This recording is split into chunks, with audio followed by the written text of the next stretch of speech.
Okay. Good evening, everyone that's already here, and welcome to this very special moment. I know it was very short notice because I just thought about this morning. Um, usually we fathers forget that it's Father's Day, and we have to be reminded. But I was a part of a conversation last night. A very dear friend of mine ran a webinar on the sexual violence and rape that's going on in the country. Right now, it's like there's an epidemic of sexual violence in the country. And so I was so touched that when I woke up this morning and realized that it was Father's Day, as the messages, for Father's Day began to come, I decided that it was going to be a very important thing, for us to begin to have some crucial conversations around fatherhood and around the male crisis. And the many of you who have been following me for years now know that I have been particularly passionate about the male crisis problem in our situation, because the quality of the male that we have in our societies, in our communities these days, is not what it used to be before. And then I have also discovered a very strong correlation between the quality of a society and the quality of its maleness. And so I thought that this conversation today around fatherhood is a very, very important one. So we're going to go right up to it. I know that it was a very, very short notice. And so this is something that we are beginning today and would, hopefully continue every year. Every Father's Day, there's going to be a fatherlogue. And so it's fine to just go ahead and kickstart. And before I get on with it, I just wanted to show you a very beautiful young lady who is also listening in today, and then she's going to be helping me somewhere. She made my being a father possible. So, and so once in a while, during if you see me reach out to kiss somebody, just understand what is going on. Good evening, everyone. Okay, so you're welcome. All right, so you are all you're all welcome. So let me share a couple of slides that we're going to use to have our conversation, our amazing conversation today. All right, so this is Fatherlogue 2020. So let's start with a couple of rules. Okay. Now, because this is going to be a radical conversation. This is going to be a radical conversation because our society is at a place where we need radical conversations. So the first is be open to new ideas. Be open to new ideas. You're probably going to hear things that challenge your paradigm, that challenge the way that you have always seen certain things. So be open to new ideas. Secondly, please contribute generously. So it's not like me giving a lecture. It's more like me leading a conversation because we are all stakeholders in the way things are in our country today, and in fact in different parts of the world. So be ready to contribute generously. So the questions I'm going to be asking, so when you are not talking, please mute your phone, okay? And by the way, contribute generously because we have a lot to learn from each other. We all come from different backgrounds, different parental backgrounds. We have, amazing fathers, who were different in many ways. So there's a lot that you would bring to the table by contributing generously. Number 4, please use the chat generously. Okay, so I'm going to be asking lots of questions and inviting contributions. So you can use the chat, and at any point you want to make a contribution as well, you can raise your hand and I'll recognize that, and then you can talk. We unmute you and you talk. Enjoy this moment. Enjoy it. So we're just having friendly conversation. So enjoy it, and please do ask questions because we do learn from asking questions. Okay, so here's what we're going to cover tonight in our conversations. So the first thing that I'm going to address is why this conversation at this time, and then why you, why should you care? Why should you care? And usually the audience I attract are entrepreneurs, business owners, and people who have some leadership responsibilities, in some respect or the other, professionals and specialists. But you're going to find that regardless of what your vocation or what your calling is, that this is a very important subject. It affects you. It affects all of us. Then we're going to cover the father effect. We'll talk about the father effect. And I hope that it will be covered and encapsulated in such a compelling way for everyone that is in the room here. Then we look at the specific roles and responsibilities of a father, because we often assume that, when two young people get married, that they would automatically know what is expected, of them. Then I'm going to also talk about the 4 common father failure areas. And so this should help the men in the room as well as the women who support the men in the room. Okay, so we're going to start right away. Why this conversation at this time, and then why you? All right, so I mentioned a while ago about the male crisis that we're having in the society right now. When I was growing up, and that was so many years ago, women and children felt very safe in our communities, in our villages. It's because men took their positions. We had men who took their roles, who understood that one of their key job responsibilities, was to protect the women and children. So women and children felt very safe in the villages. But it's not so anymore. It's not so anymore. A lot has changed. I remember growing up in the village where if you were walking along the road and then you dropped 10 pounds, 20 pounds, that was a lot of money in those days, or 100 naira by the roadside, I guarantee you that 100 naira will remain where you dropped it. It will remain there. That 1 million will remain where you dropped it. And then you come back and get it. Or people could actually get it and go all the way and look for who the owner was. Nobody stole anything. We didn't even have serious padlocks on our doors in the village where I grew up. So there was trust.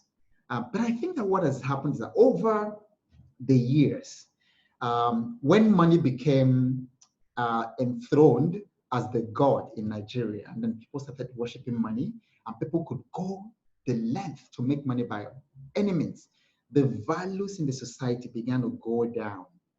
And then when the values went down, because anytime people would do anything for money, because see, like in our country today, even religion doesn't stop it. Religion seems to accentuate it for a lot of people. There's a lot of money, pursuit of money at all cost. Young people want to make money at all cost. Older people want to make money at all cost. People can even cheat and then go to church and then give testimony. People can steal, from the government, from all of us, and then, use the money to build church and build mosque, to kind of feel happy. So when values went down, everything else, family values collapsed.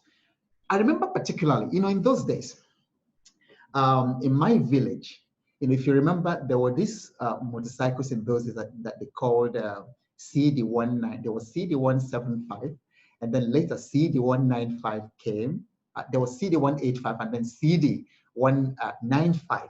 These motorbikes, in those days. So those motorbikes in the 70s were what Rolls Royce and top of the range Mercedes Benz and BMW stand for today. So if you had those things, if you had that CD 195, you were a very, very rich person. And I remember growing up in my village that if a young man brought that, of course, things were bought brand new in those days, in the 70s in Nigeria, there were no second-hand vehicles. As strange as it sounded, no second-hand vehicles. I don't remember seeing second-hand motorcycles. These things were bought brand new. Now, if you brought your motorcycle into the village from town, wherever you were, trading or something, I remember seeing this, several times. Your father would tell you, park that motorcycle um, at the entrance of your, the path to your house. You park it there first. You don't bring it into the compound. And then your father will now call the elders in the clan, or he will call your uncles and call different people and said, hey, listen, my son brought back this Rolls Royce. And they will place you in the middle of that circle. The women will be there, because I remember as a young child, they had this song they used to sing. Imeraya meta mbanakangwo. I still remember as a little child. And basically what that song is saying, how did you come about this wealth? How did you come about what you used to buy this? And then you had to satisfactorily explain to your parents, explain to the community that you were not a highway robber. That's what they used to call the robbers in those days. That you actually had legitimate business. You had to, and you would even bring witnesses who will say, oh yeah, this guy has a shop there, he has that, he has that. So he has a legitimate business. So when they establish that your wealth was legitimate, they will celebrate you.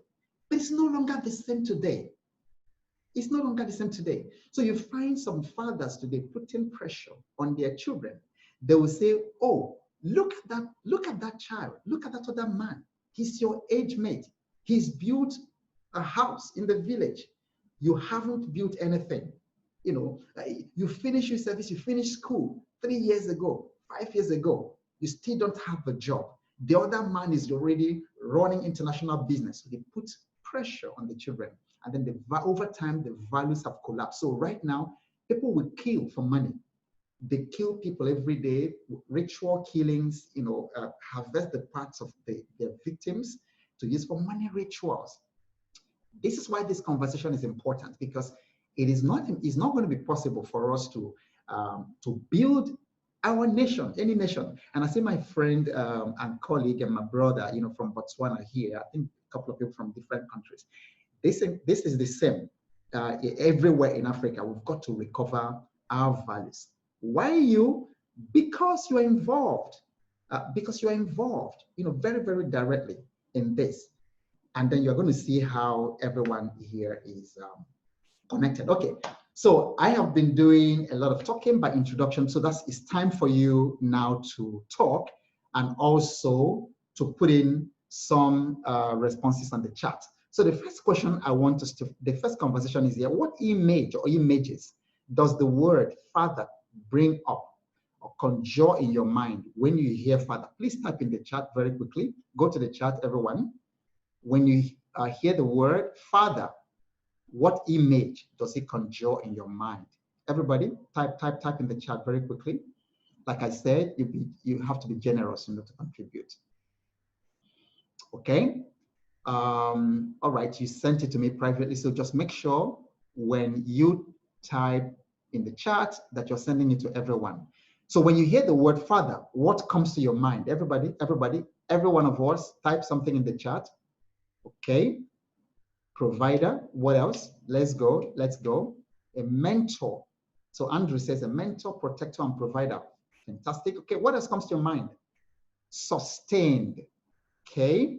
Sustained. What else? When you hear father, the word father, what image comes to your mind? Protector. Okay, protector. Leader. This is very important. The word you are putting here, very, very important. Direction. Okay. I guess someone who sets direction for the family. Okay, stability. Okay, excellent, excellent. All right, okay, father entails pillar, mentor, protector, sustainer, and a role model, a disciplinarian. That's from Kingsley. Okay, and then father means backbone. Okay, promise says a demigod. Chivike says counselor. Okay, Chikezie says guide. All right, thank you, thank you. So let's go on. The next one I want you to write is um, what is special about your dad? Type in the chat. Think about your now. We're bringing it down to your specifically to your own dad. So whether your dad has passed on or whether he's still alive, like my own dad passed on in 2001. But what is it that's special? What do you remember about your dad that's really, really very special? Type it in the chat. We are building up. Okay, everyone, please contribute generously. Remember, that's our rule. What is it you remember particularly that's very special? What's special about your dad, whether he's alive or he's passed on? What is special? What do you remember about him? What was special about your dad? Okay. He disciplines to the extreme. He loves and he cares. Awesome. Awesome. Yeah. Thanks, Kingsley. So he disciplines to the extreme. He loves and he cares. Very, very important. Very important. And by the way, it's important that we make all these contributions because at the end of it, I could actually send this chart so that if you want to make notes, this can be additional notes. Okay, what else do you remember? What else is special about your dad, your own very dad? What do you remember about him? Okay. Okay, someone using Galaxy S10, you're sending it to me privately. You need to send it to everybody. All right, so your dad, yeah, he's special because he's firm and disciplinarian. This is amazing. You see, we're all from different families, and I can see already a pattern here. Okay, he was my protector, but failed me in many areas. Okay, all right, so that happens. That happens. So we're having honest and authentic conversations here. You know, we're not necessarily saying that our dads were perfect. You know, they also made mistakes, and then we're going to talk about those mistakes as well. All right. So your dad makes lots of sacrifice. So just imagine, you know, it's just amazing that these words coming. These are the things we're going to cover. We are building up. Very strict and diligent, very caring, but was a firm disciplinarian. Bear these words in mind because we're going to come to them one after the other. All right. So let me talk to you about my own dad. Thanks for sharing what was special about your dad. All right. So look at this picture here. Can you guess who this is? Anybody? I don't have chocolates to send, like e-chocolates to send, you know, the person who gets it. Can you guess, you know, just who this person is? You might be wrong. It might not be who you think. Do you see my screen?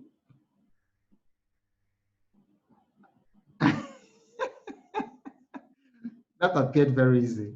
Why do you say it's me? That guy is very chubby. Okay. All right. So you are absolutely correct. That was me. That was the cute me. The first one to your left. I didn't know how many months. I figure I must have been. I don't think I started working. I figure I must have been about you know, maybe 7, 8 months here or 9 months or something. The second one, I don't remember what my nanny said, whether they put me against the wall or whether I started working by then. But that was cute. And then the third one was me at about 3 plus, 3.5.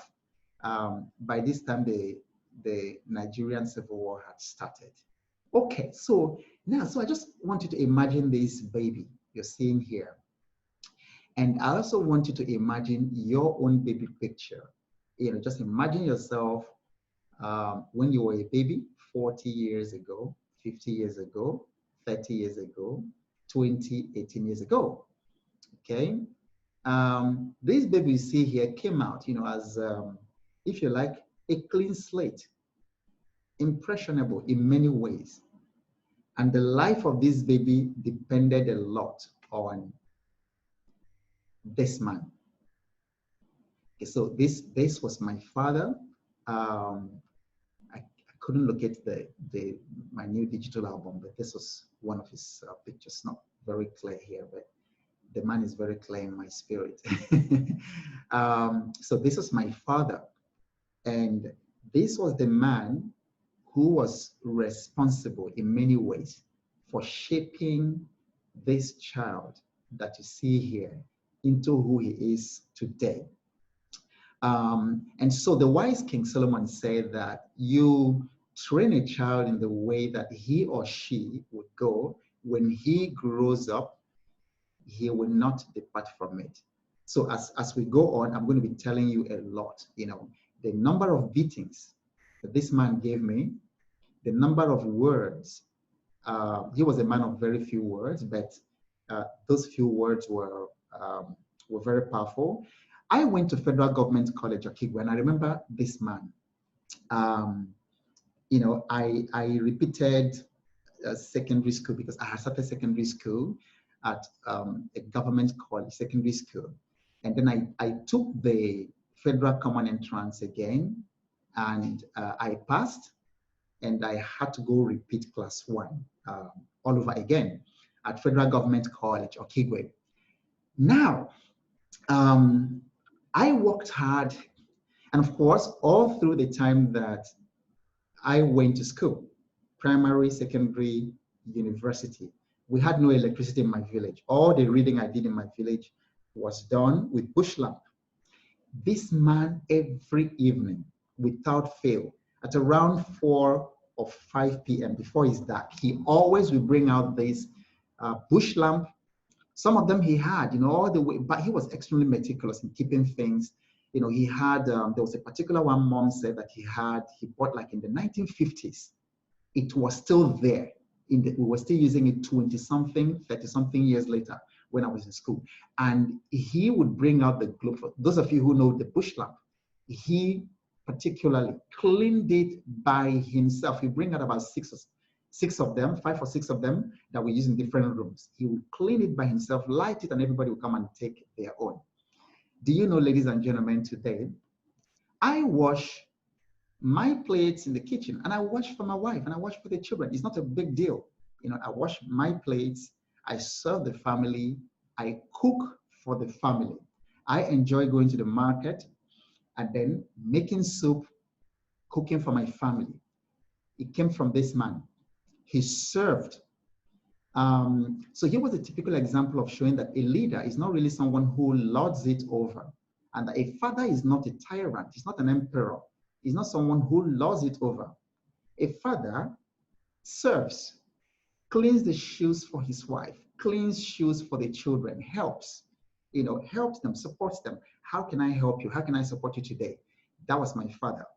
And I was telling the story about when I went to Federal Government College, Okigwe. So that day, he took me to the interview. It was at Olo, I remember, in the then Imo State.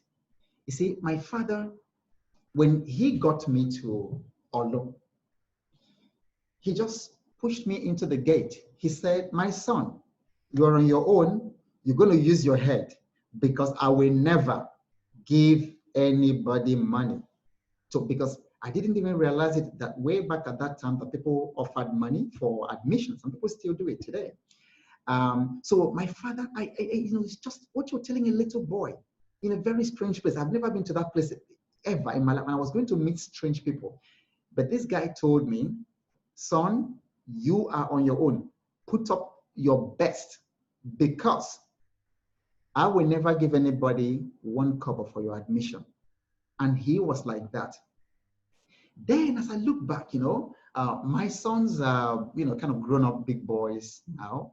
But I remember when they were growing up in primary school, I remember calling them and telling them, the day that I hear that you were involved in examination malpractice. I said I would disown you, and I remember their eyes like, and I think it was coming from a place because my father, I went through school up to my postgraduate level. I did not once, not once, not once, before God, I did not once cheat or do anything that was like it. Because my father brought me up in such a way that I would rather fail than copy or smuggle something into the exam.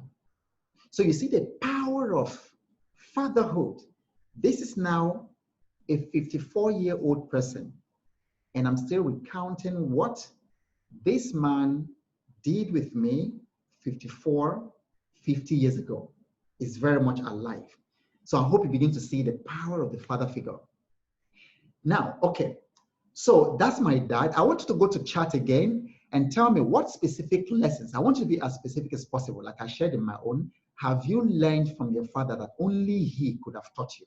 Okay, what was it you learned from your father that only he could have taught you? Type it in the chat quickly, everybody. Remember our rule, contribute generously. Contribute, everybody. Okay. What lesson? What is it that you learned from your dad that stuck? It doesn't matter how,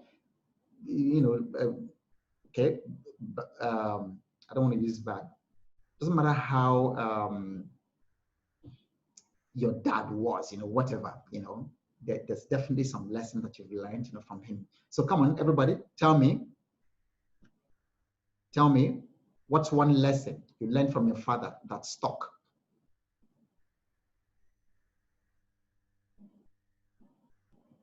Or if you prefer to speak, raise your hand, and then I would will unmute you to speak. Come on, everybody. Just one, okay? Yes, Andrew, that the act of kindness will always pay off. Thank you. Thank you. I learned that from my father as well.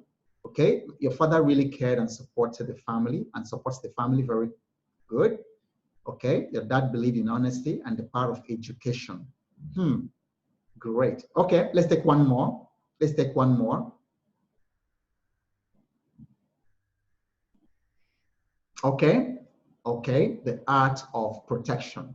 And then I want you to note that that word protection keeps coming up. It keeps coming up again and again. Okay, all right, there's one more just before I leave. There's one that just came in. All right, he wakes up as early as 4:30 a.m. and he forces us to wake up that early too. You are lucky. Okay, so this guy will pour cold water if you're still sleeping. Today, I'm an early riser. He taught me to cook a lot of things too. Oh my goodness, Kingsley, you are very lucky to have a father who will pour that cold water. Man, that's father. That's father for you. Pour cold water. Okay, Ada, okay, Ada Beke. Okay, so that's our Ada Beke. Okay, he taught you to always speak the truth, even if you're the only one on one side. Amazing. Who else did your father teach this same lesson? It's amazing. Okay. Okay, the challenges he went through taught me how to deal with authority and finances. Amazing. Chidi just said, your dad taught me, my dad taught me to read. Interesting. Would you believe that it's also my father who taught me to read? He transferred the passion for books, for reading to me. And today, everywhere around me is books, okay? Chike say, okay, your dad taught you peacekeeping. Yeah, to be very, very peaceful. Amazing, amazing, amazing. Okay, Dominic, that taught me to be calm even during difficulties. That taught me math. Woo! I'm just, what's the word? I'm just so excited. This is the conversation we should be having about dad, about dad. We need to bring back our dads, bring back all these things. And our dads need to know how their contributions have made us what we are today. My father knows how to cook, but did not teach. He said I didn't ask him. Good for you. So at least your dad taught you to ask. Okay, thank you very much. Please do ask him. It's not late. Do ask him. I'm sure he will still be willing to teach you. All right, good. Awesome. All right. So now Now, here is a very, very solemn truth. You see, one parentally damaged child can potentially damage 1 million lives. In the case of Hitler, who was a damaged child, damaged by parenting, we saw how many millions of people went down.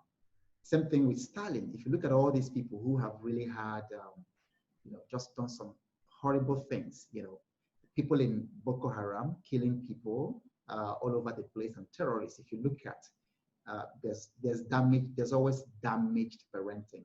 So parenting is very powerful, and it's an awesome responsibility that anybody here who is a parent, should not take lightly at all. Okay, one parentally damaged child can potentially damage 1 million lives, and so we have all these boys who are going around sexually violating girls, including 3-year-olds, 5-year-olds, 8-year-olds. Damaged parenting, as you're going to see. You're going to see damaged parenting is terrible. Okay. A toxic, all right. I understand that it's a raised hand.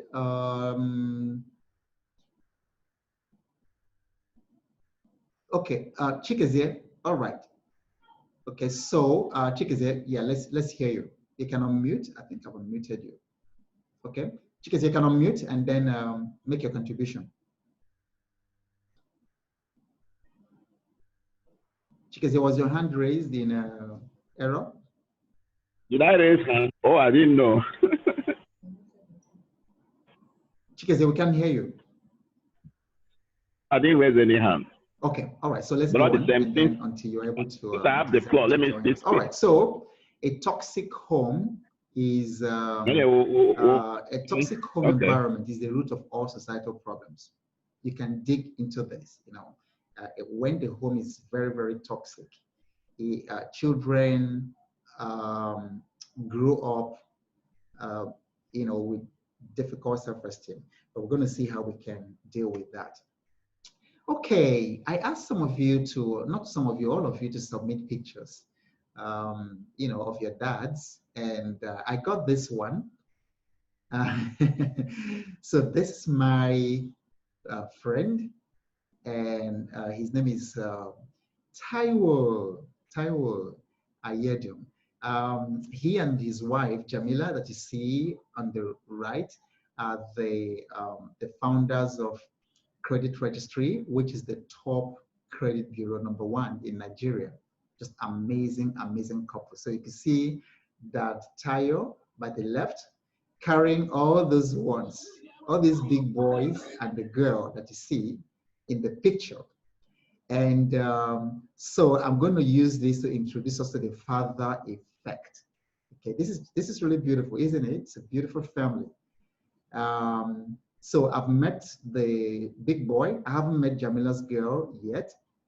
And the second son. Amazing family. So I want to talk about the father effect. And this father effect, okay, so before I go, I want you to have in mind what makes a good dad. Just bear that in mind as we have these conversations. What makes a good dad? The questions that we've contributed to already gave us a little bit of clue, what actually makes a good dad. But that's something that all of us here should bear in mind, to try to find answers to what makes a good dad. All right, so so the father effect is a phenomenon that's come out of a lot of intensive researches that have been going on in recent times. Decades ago, there was a lot more research focused on motherhood than fatherhood. But then in recent times, there's a lot of research, on fatherhood that is unearthing some incredible truths and, things that the whole world needs to pay attention.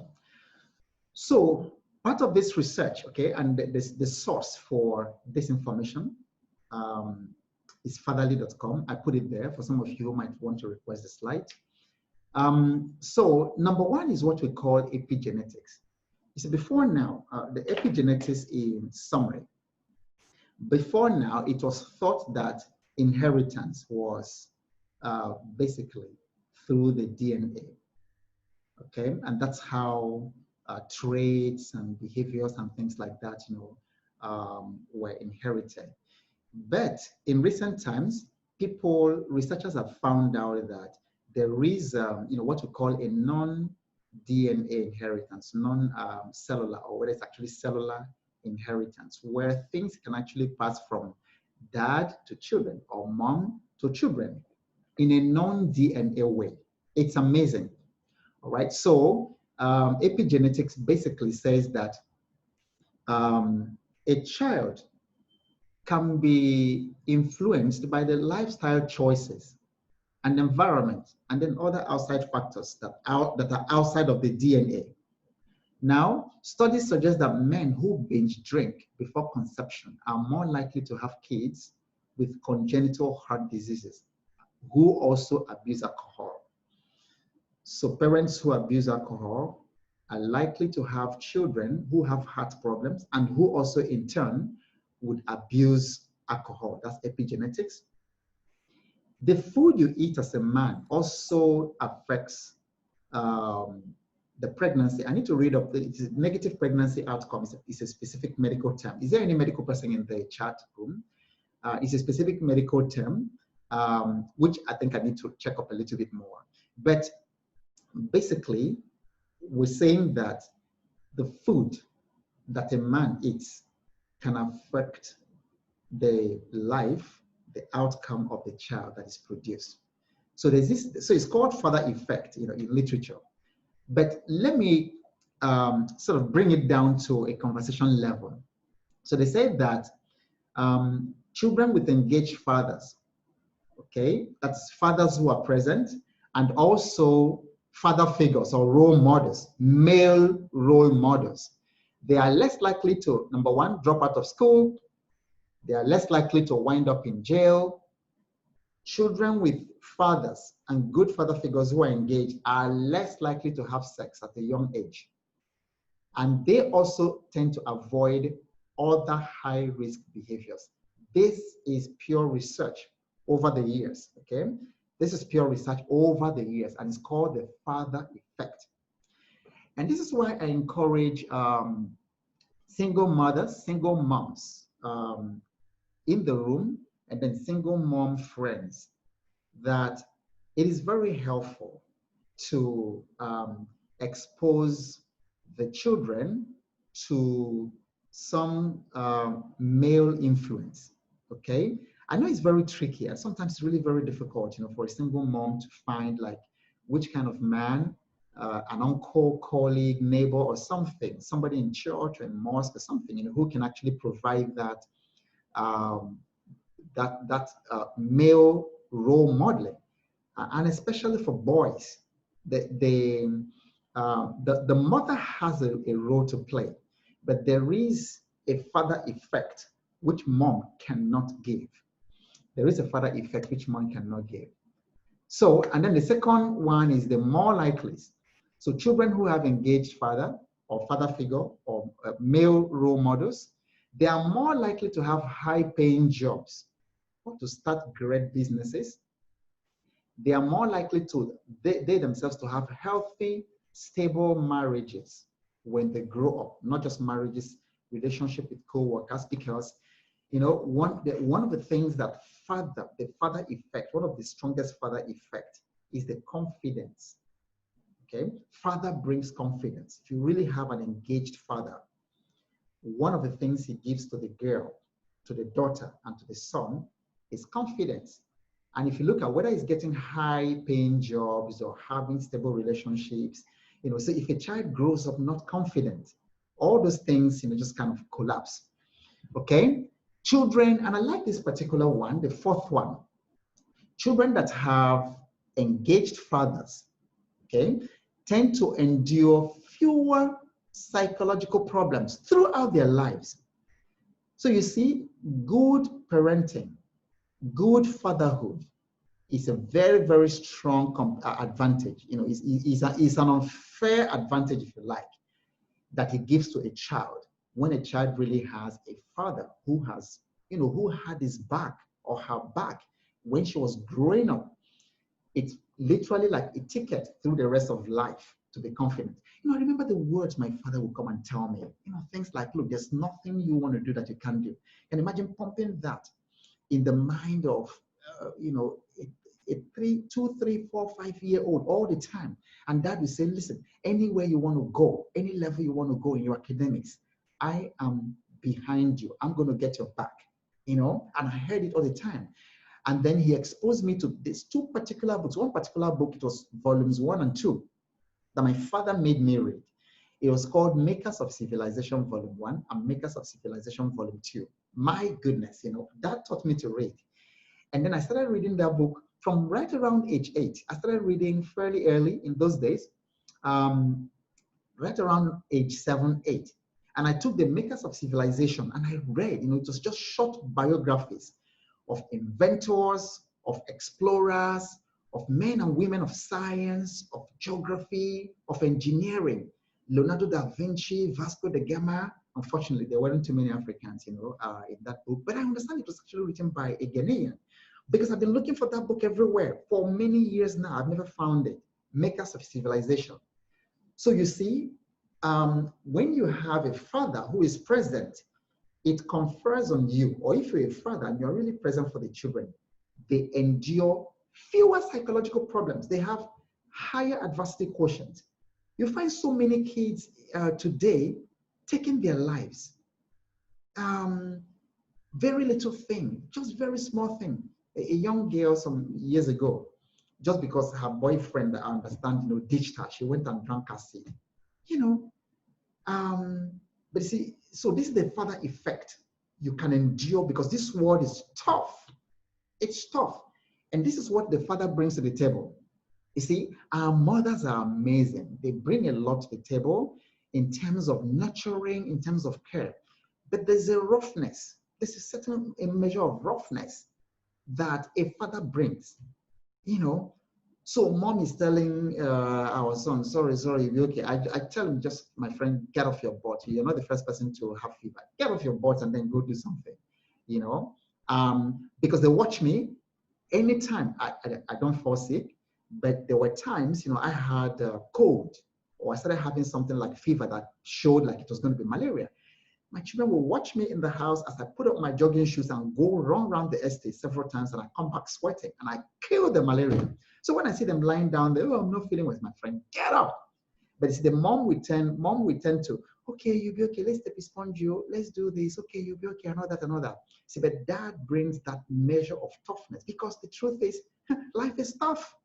Life is tough. So that's the father effect, helping a child to develop the confidence to deal with adversities, to deal with problems when they come. Because so many of our children go from here to the UK to study, or to the US to study, and they broke down. They just break down, there. Some go into drugs, never come. Breaking down, because they just go out there, on their own, and they haven't been prepared. That father effect will help them to withstand the certain adversities that life brings. Okay. So let's progress into the second to the final part of our conversation before we open it up to question and answers, and then other contributions. What are the duties and responsibilities of a father? Okay, so being a father is far much more than just getting a girl pregnant, which is like what it just looks like, for most people. And once the woman is pregnant, that's it. It becomes her responsibility, and I find men who live like that. It becomes her responsibility, carry the pregnancy, give birth to the child, take care of the child. But that's horrible. That's not what a father does. So, so I got a couple of ideas, which interestingly have touched on the things that you all had mentioned about your fathers. So your fathers have shown these key job responsibilities. So I call them fathers' key job responsibilities. So the first is, a father is a priest. You're a priest to your house. And then when I say priest, I don't mean necessarily in a religious sense, but you've got to, you see, what does a priest do? A priest, provides a measure of spiritual cover. You see, there was a time that, and a priest mediates. Okay, so so you've got a family, and there is the family, there is the world, and there is spirituality. So you stand in the gap, mediating what's going on. I mean, you've got to be able to create a spiritual environment, to nourish the spiritual welfare of your family. That's basically what I'm talking about, being a priest. The spiritual welfare of your family. The kind of words that are permitted to be used in your house, like I ban the word impossible and can't in my house. Okay, that's priesthood. You're curating the spiritual atmosphere. Okay, and then every single day, I pronounce blessings with words upon my wife and upon my sons, upon my children. I pronounce words of blessings upon them. So words heal, words hurt, words kill, words make alive. So the worst thing a father would do is to use certain words. And then in anger, African men, we say, and our mothers too, we say terrible words, to our children. Thunder fire you, you idiot, you will steal, you will do this, you will go to prison if you continue like that. Those words, the certain words and communications and conversations that should be banned in your home. And then people should not bring it into your home, because children are nourished with words. The words you speak as a father create the environment. The words you speak to your wife, the words you speak to the children, they all create either spiritual toxicity or spiritual health. So you are a priest. So you are responsible for the words that are used in your house. You are responsible for curating blessings, for your family. You bring blessings upon them, not curses, by your actions, by your words, by your attitudes. Okay, so father is protector. And then one of the interfaces of protecting and being a priest, I remember an incident that happened once, so we had a visitor, who came when the children were very young. And then this visitor had used certain web pages, certain bad web pages. This visitor had used it. And then the children now came to do their homework. They were in primary school. And then the browser was seized by pornography. So each time they typed something, a pornographic image came before these little children. So as a father, I had to investigate, where did this come? Because you have to be alert. So your protecting the family is not just physical protection. It's also psychological protection. It's also spiritual protection. So it's not just enough building castles and then putting padlocks everywhere. That's even the easiest one. But protecting what goes into the minds, of your children, of the family. Okay, so that's protector. Then so your family is young, your family is vulnerable. So the father protects. So we have all this rape going around. So knowing where, like my father built boundaries. He said, anywhere you go, you must be home by 6 p.m.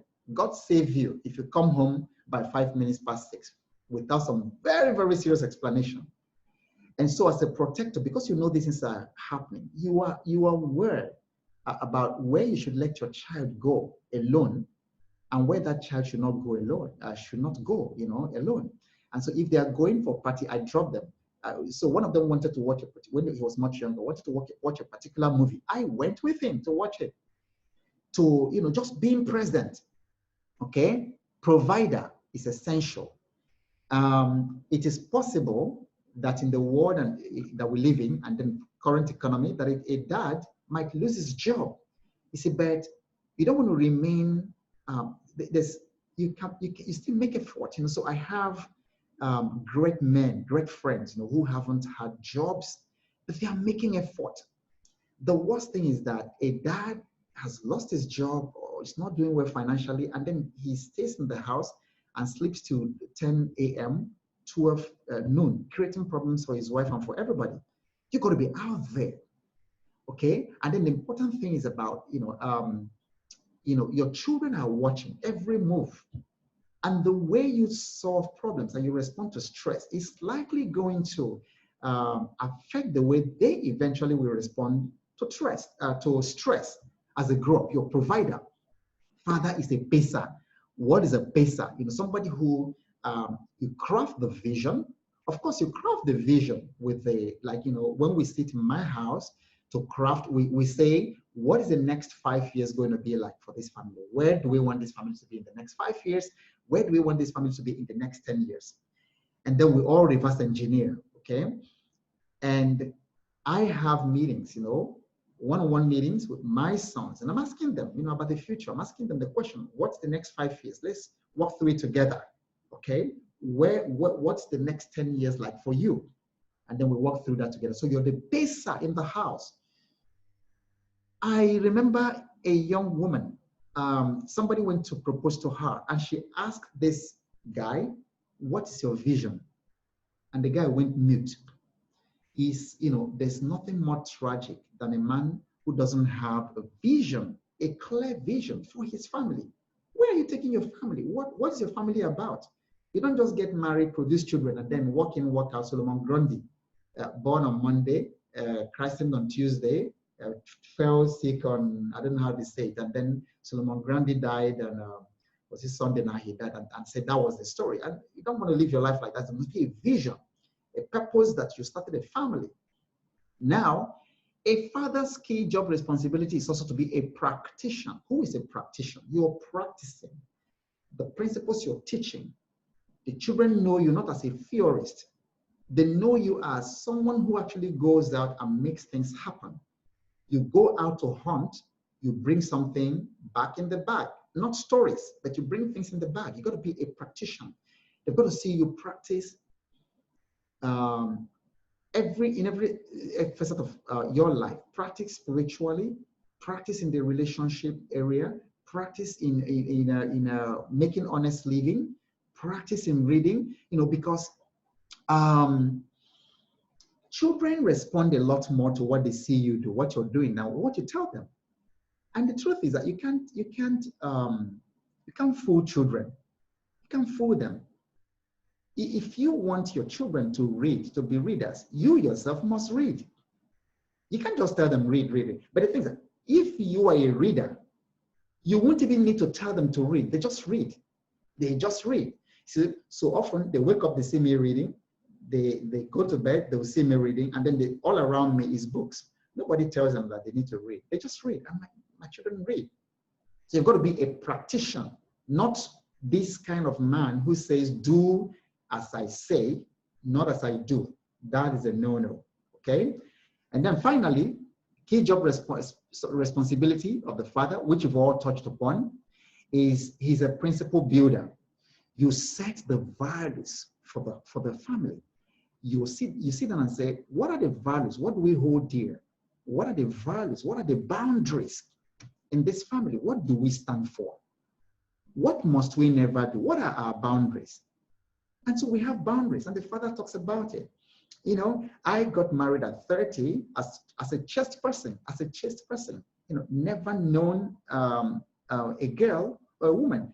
And so the principle I've built for them is I tell them that the least you can do is to stay chaste, okay, until you get married. So we've built the principle of purity, okay, purity. You remain pure before you get married. No sex before marriage is a boundary here. So a father is a principle builder. And then they wouldn't do it because they have that principle, they have that boundary. So wherever they go, they know that boundary is there. Okay, we talk about it. We talk about these values. We go through the book of Proverbs together, and that helps us to set these values. Okay. All right. Is this making sense to anybody?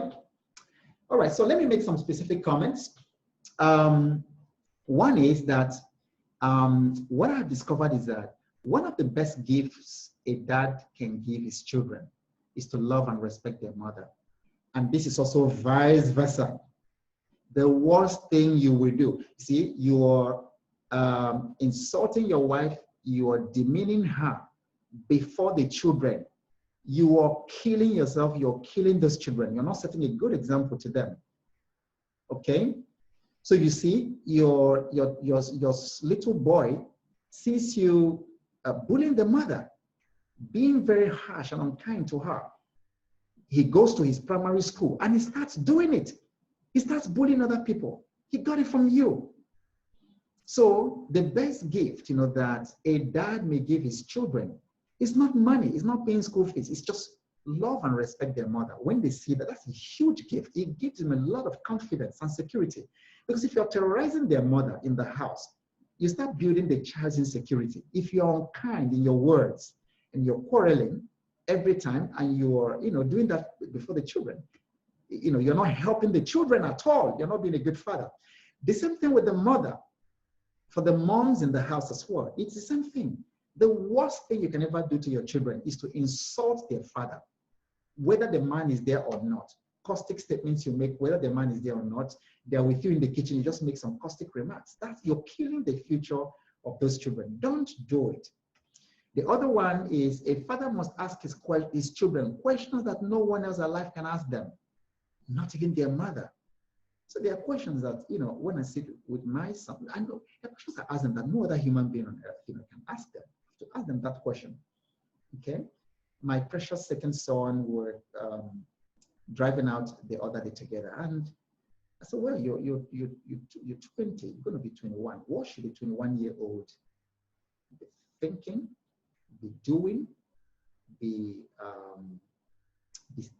studying, be learning at this time? Who would have asked him that question? And then we go through that. What should you be? Because if you don't solve the problems you should solve at 21, at 40, you'll still be solving it. So a father must make time. See, spending time with the children is not just watching TV together, watching Arsenal and Manchester. That's part of it. But that quality time is actually more important than quantity time. Because you can be home all day and then there's no contact between you and the children. But if it does 5-minute exchange or that 30-minute exchange, it's deep, it's meaningful, and it connects with the child. Finally, the 4 common father fails. Number 1, some fathers do fail because they have low self-esteem. Okay? And then low self-esteem shows up in the way that they relate to the wife, in the way that they treat the children, because somebody who has low self-esteem is not secure himself, as a father. The good news is that all these 4 things you see here can be worked on. It's never late. See, that's why I'm a stickler for personal development, growing every day. And the fact that I've identified and put it out here for you means that you can start working on those things. I have had a woman call me from Port Harcourt. This woman was a lecturer and she wanted to go and do her PhD, and she had been accepted to do her PhD. And then the husband said, no, you will not go. I'm the husband. I said, you should not go. He felt threatened by the wife going to do PhD. Do you know he stopped this woman? He stopped this woman.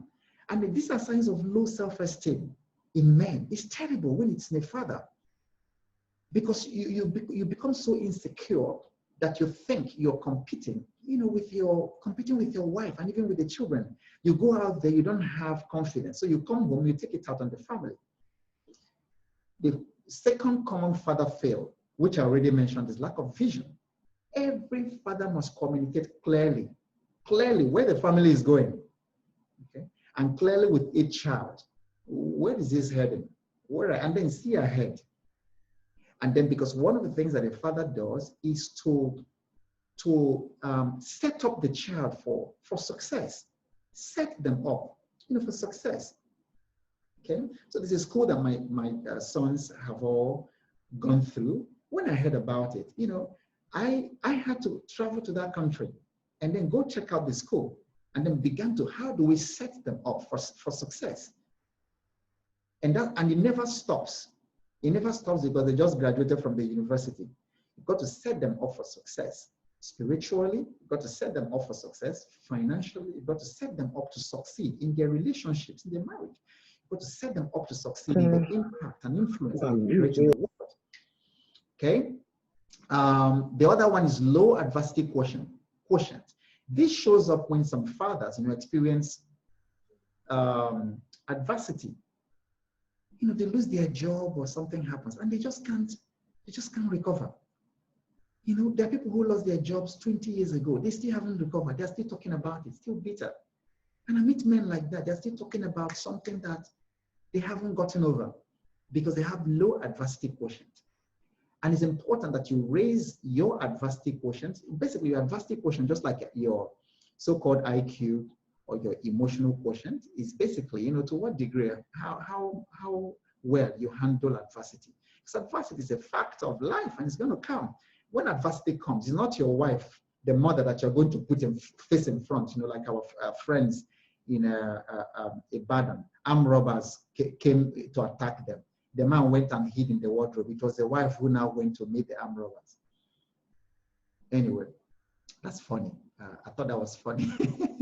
The other problem that there's a common father fail is selfishness. You know, when you have a man who only thinks about himself, who eats before his family eats. And there are people like that. You eat before your family eats. That's terrible. You eat last. You want to make sure that there's enough for everybody before you eat. Okay? So selfishness is not good, you know, in a man. It's not good on a father. And so these are the 4 common, you know, father fails that we can actually deal with. So now, I've actually come to the end of what I have. You know, talk to me. Tell me something about in the chat. Did you find this very, very awesome? Just type awesome in the chat. Let me know. Okay, good. I hear. Okay, I'm getting value. Right. Awesome. Okay, great.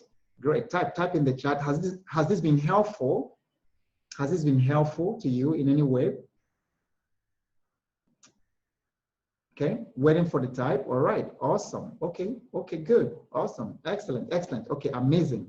Thank you, super, awesome. Thank you. All right, so now let's go.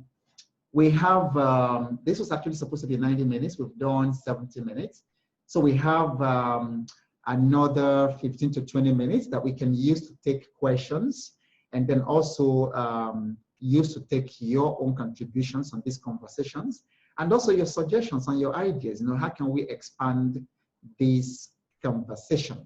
So this is a time for question and answers and then other contributions. So what we're going to do, you raise your hand and then unmute yourself, and then you can talk, you can ask your questions or make your contributions. Okay, so floor is open.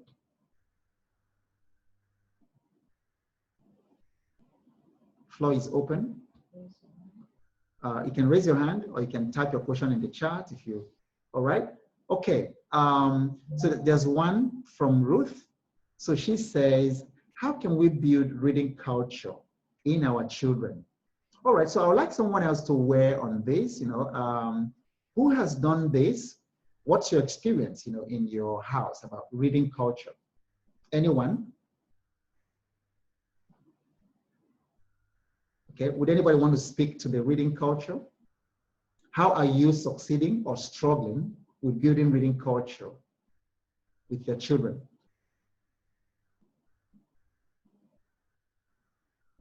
Remember, when we started, our rule, number 1 rule was contribute generously. Come on, I want to see generous contributions. Okay, so while we think about that,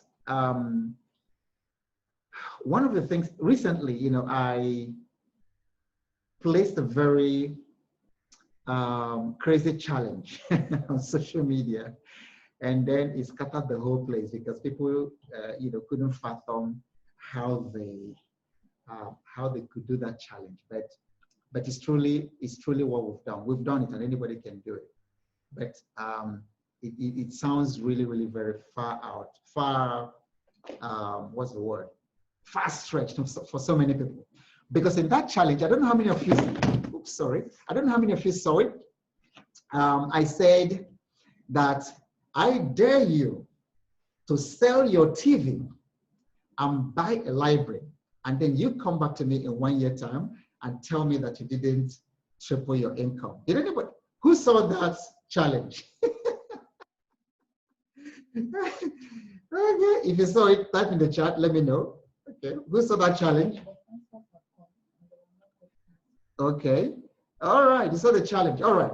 So you might not necessarily throw your TV away, but what you know, because for some of you, I think you've gotten quite used to TV, so it's very difficult to think about not owning one. But basically, the point is made that you need to build a rich library. One of the ways you can encourage reading is to build a rich library, diverse library, you know, with very interesting books. That's one. Because if they see the library, I'm just tempted to show you a little bit. I don't know how I'm going to do that. If they see the library, what happens that if they see the library and see books, the temptation to read becomes very, very temptation in quote, you know, to read becomes, you know, stronger.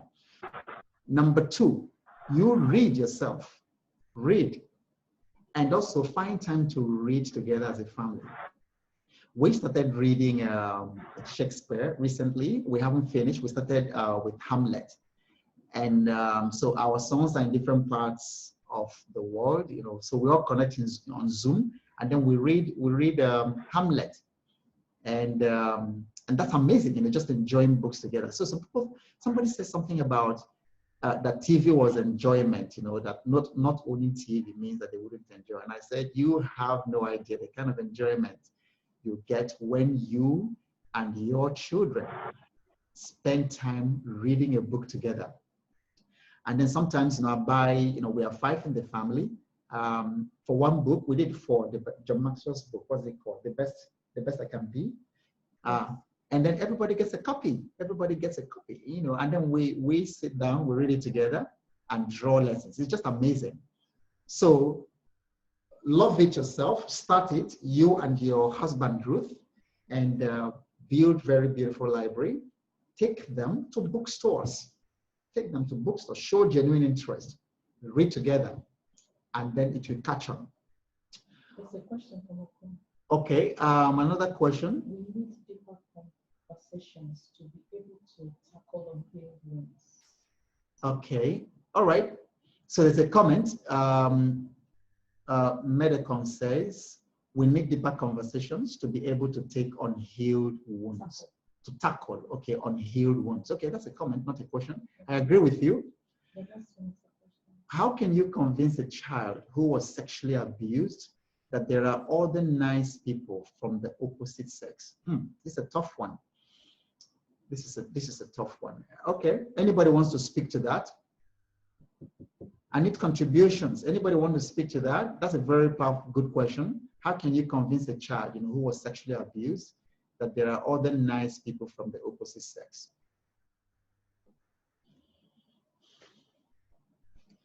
Okay, I wish Mrs. Etta was here because she's an expert in that. It's rebuilding broken trust. You know, takes a while, but you rebuild trust with a greater level of trust, and helping that child over time, because what's been damaged is that person's, you know, what sexual violence does to a woman, you know, is take away her sense of honor, okay? But helping that person know that that she is still valuable, first of all, you know, to heal internally, so that her sense of trust will not, validation would not be coming from outside. So there's opportunity for internal healing and to give time, not to force it, because you're going to use trust to rebuild trust, and it's going to take time. And it's going to take time, and it's going to be reinforced, while at the same time protecting that child from further violation. My wife and I had to help a young woman who was abused sexually, you know, by her cousin, where she was living for, she was 8 years at the time, up to the time that she was 15. And she said every day she would come back from school. The thing had become an automated what's it, what's, manipulation. And then she was abused for that long. It took a while, but I believe that she healed, because just being able to open up to us in that way, because up to that time she was telling us her mother, she was already in her early 20s, like 23. Her mother had not even known, her parents did not even know what had happened. And so it had turned out that her mother had sent her to go live with her sister. And it was in that place, which is really the what we have to watch out, because often these abuses happen within people who are familiar to the family. Okay, so I hope that helps, that we can get to the experts. We can build reading culture by example first and foremost. Thank you very much. Yeah, okay, I saw the challenge. I saw the challenge and quickly skipped it. This is hilarious. Okay. All right. Set up an attractive library. Good. Very true. Thank you. Chidozie says, environment is everything. Expose them to environments of books, libraries, newspapers, clubs. Very true. Okay. Read yourself and together take them to bookstores. Okay, good. All right. You need time to enable the child heal before building her or him up. Thank you for that contribution. That's talking about the child who's been sexually abused. So I think that aligns with what I'm saying. You don't want to put pressure.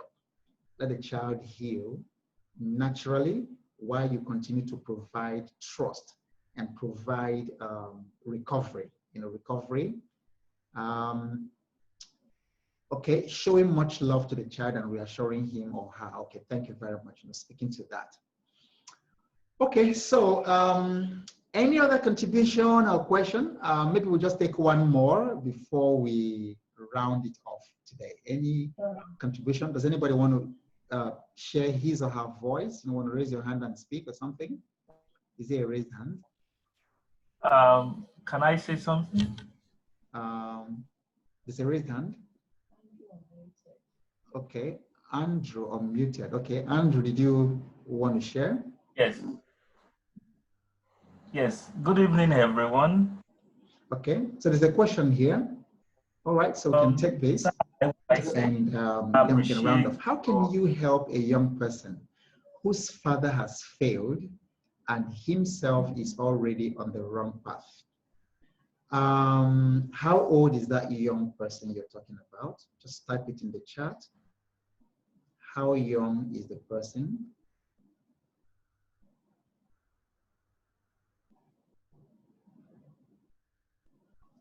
Chidozie, how young?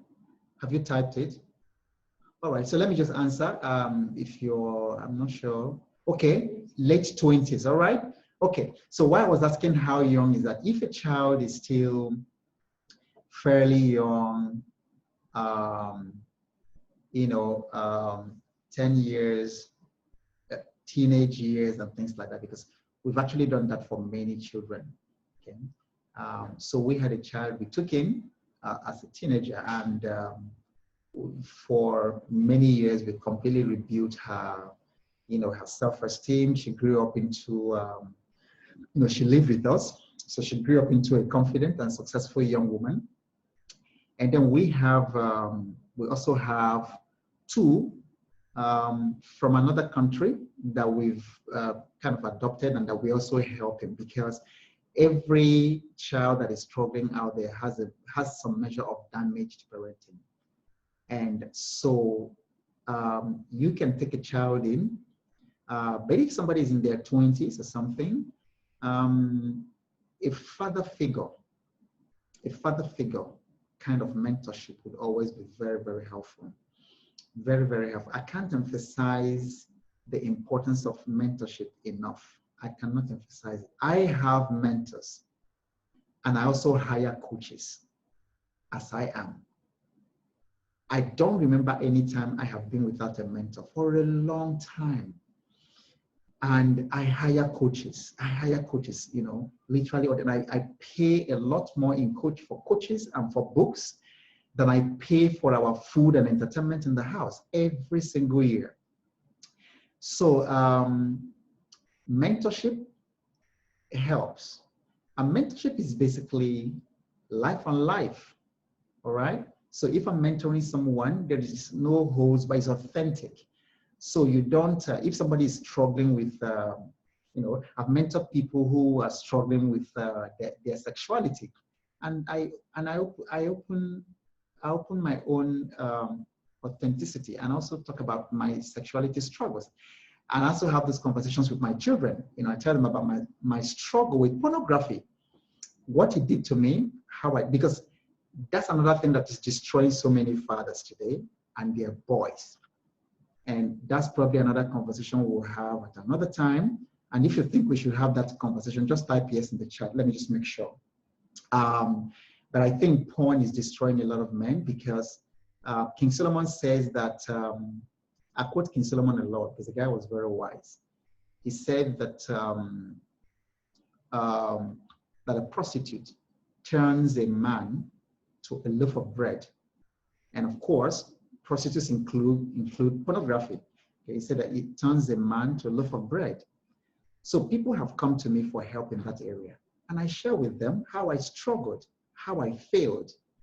Okay, and I share with them what I did. Hello, sir. It was a struggle that took years. And I share with them openly. And so often when they come and say, oh, yeah, but I also had pornography problems. You too, user. But it's liberating, knowing that somebody has had it and is able to help them, to overcome it. Very, very liberating.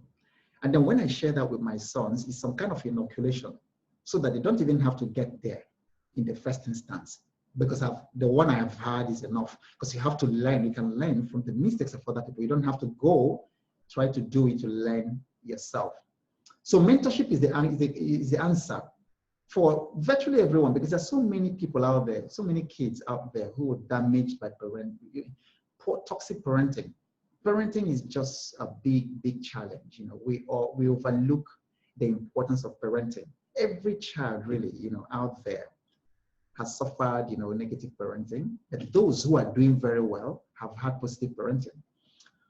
Okay, Promise, you speak up and then we close it. They say you talked sometime ago about a program for young boys who have been disadvantaged because of lack of father figure. Okay. Hello, sir. All right. Good evening, sir. Yeah. See, this conversation is making me go back, because I know I've been speaking about the male crisis. I've been particularly interested in young boys, in the boy child, because I think that there's a lot of initiatives targeting the girl child, but very, very few, if any, targeting the boy child. The girl child needs a lot of help, especially now, I must admit, and then those initiatives are proper. But I think there's something wrong in having initiatives for just the girl child and none for the boy child. And I think we are suffering the consequences of not, so I have that at the back of my mind. And yes, so there's hope on that, but I can't say exactly when. Okay, Promise. Last word. Hello, sir. Can you hear me, sir? Hello? Promise. We can hear you. I'm here, sir. Can you hear me? Hello? Uh-oh. Is it my... Hello? Oh, I'm so sorry. I turned this off. Oh my goodness, I'm sorry. Okay, yes, I can hear you now. We can hear you. Okay, can you hear me now? Yes, very well. All right. Good evening, everyone. Well, I'd like to really thank you concerning one of your masterpieces you wrote some years back called The Slave Manliness. That masterpiece was a life-changing for me and a few of my friends who are fathers. That was classical. I would like you to also, like remodify some things in it and rewrite on it again. As what you wrote as at that time, things have changed. Times, seasons, and circumstances concerning that what you wrote that time has changed. So I would like you to maybe modify a few things in it and give it so that I can share to my friends, because that masterpiece, I keep reading it every now and then, and it keeps making for me as a man. That's just what I want to say. Well, thank you very much indeed. Thank you. All right, so I want to thank everyone for showing up, even though it was extremely short notice. For me, it was also short notice. It's just this morning, I thought about it, and then I cobbled those slides together, and I'm glad that we've had some very useful time. So continue to extend the conversation. The problem that we have in this country is not politicians. The problem that we have in the country is parenting. And you know, I don't usually have popular beliefs. I see things very differently. If we can, the problem we have first of all, parenting, two problems, parenting and then male crisis. If we get those two things right and get our values right, all these other things about leadership will take care of themselves. Because these politicians that we have themselves are also product of this bad parenting that we're talking about, you know, just product of this society. So let's extend this conversation. Let's keep studying ourselves, because my final words to you will be: strive to grow and become a person of value, because you can never give to other people, whether you're a parent, you're a business owner, you run a business, you can never give to other people what you do not have. Your president in this country can never offer what he does not have.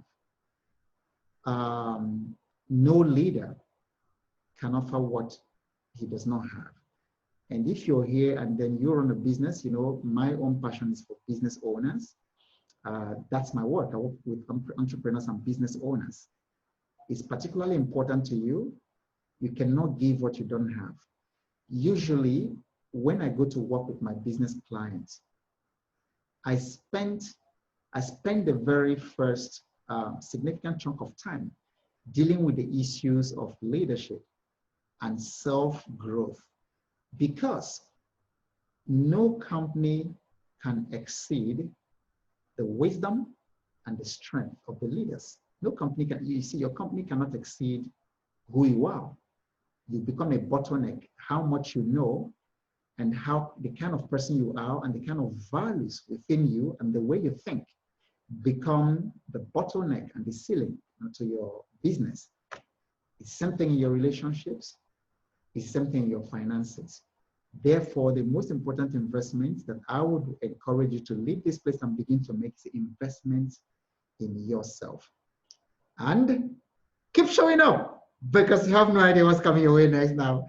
Talk to you guys some other time. You have a wonderful Sunday evening, and then I will see you, of course, every day through my videos during the week. So bye now, everyone. Thank you for being here. It was 2 p.m. you put on your notice. I guess you didn't notice it.